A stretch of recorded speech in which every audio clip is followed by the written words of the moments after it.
This article is about the TV series and not the books. I wanted to talk on this subject for years. The reason I did not was because I feared that the writers would change direction in the last season. Instead, they stayed true to the traditional view of female leadership, that it is unnatural and poisonous. Why was female leadership traditionally considered unnatural? Because men kill, but women give life. To be a good ruler, you must be prepared to kill. And if a woman's role is to give life, then she cannot be a good ruler. It poisons the relationships between men and women, as it puts an obligation upon women that should not be their burden. Men should defend women, not the other way around. If women are defending men, who is defending the children? Who is defending the future? When men defend women and women defend children, there are two rings of protection around children. But when both men and women defend children, then there's only one ring, and women have no protection at all. They must have all the strengths of a man, which of course they do not have.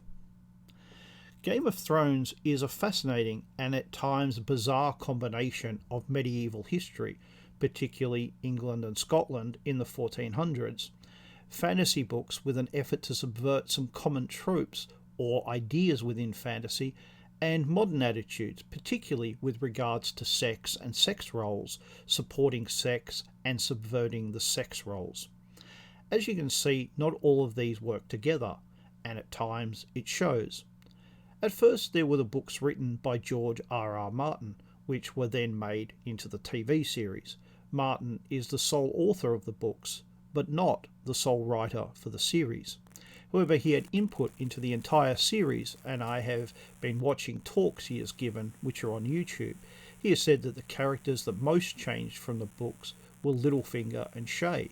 The two major characters I will concentrate on are Cersei and Daenerys Targaryen.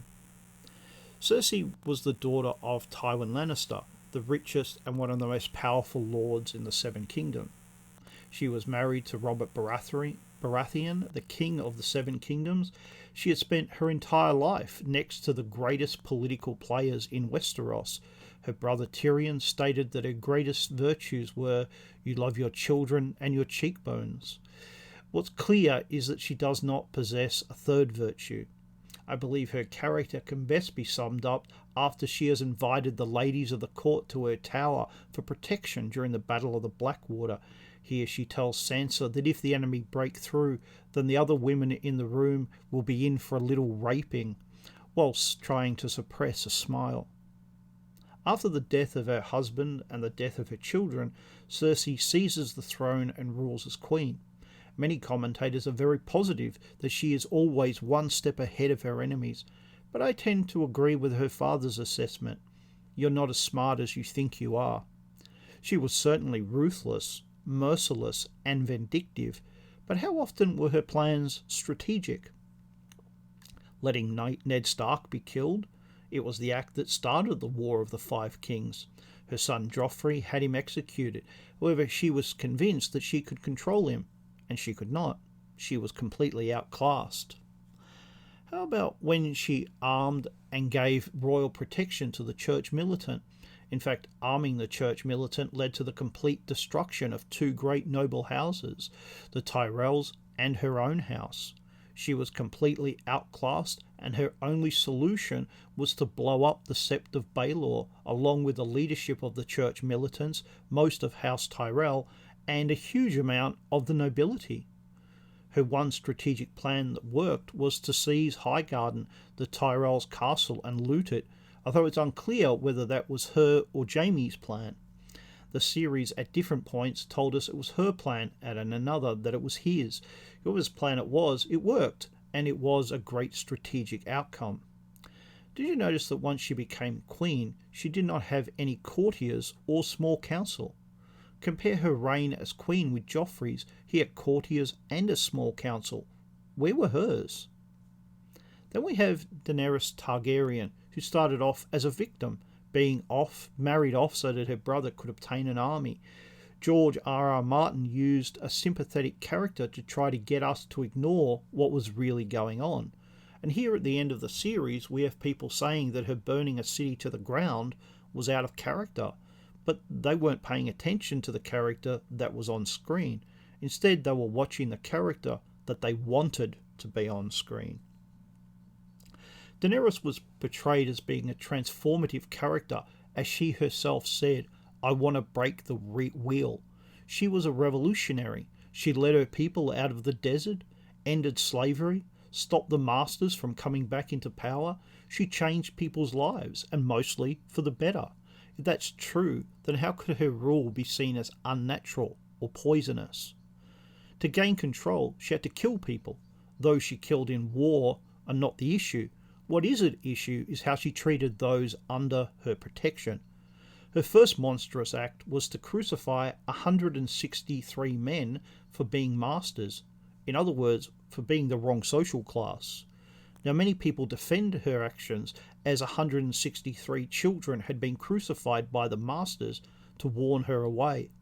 However, unlike the masters, she had accepted all of the people into her protection. She then crucified random members of a particular social class. No trial, no effort to decide who was guilty or innocent. Then, in an effort to intimidate the masters, she has the leaders of the great houses brought to her, and then she feeds one, again, at random, to her dragons. Again, no trial or effort to decide guilt or innocence. Some would argue that she did it to stop a rebellion. However, the rebellion did not stop. Feeding people to beasts is something Ramsay Bolton would do. Oh, and Daenerys. Once she arrives in Dragonstone and begins her military campaign against Cersei to gain the Iron Throne, she wants to attack the capital, King's Landing. Now, her advisors tell her that attacking King's Landing will result in the killing of thousands of innocents. For an entire season, she reluctantly agrees. In the meantime, she attacks the Lannister convoy, bringing the gold from Highgarden to King's Landing.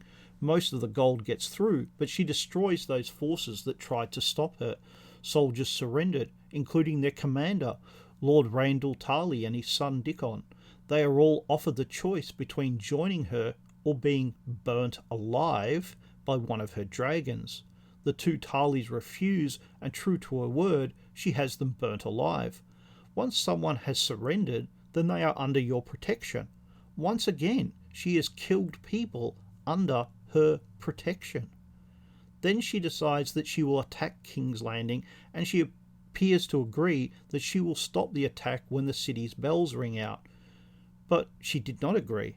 When the bells ring and it's clear that she has won, she does not stop, but instead burns the city to the ground. Many people have said that this was out of character for her, but that's simply not true. The evidence that she would do this was there for seasons, and each season it built. People wanted a hero, but George R.R. Martin doesn't do heroes. When he writes one, he kills them.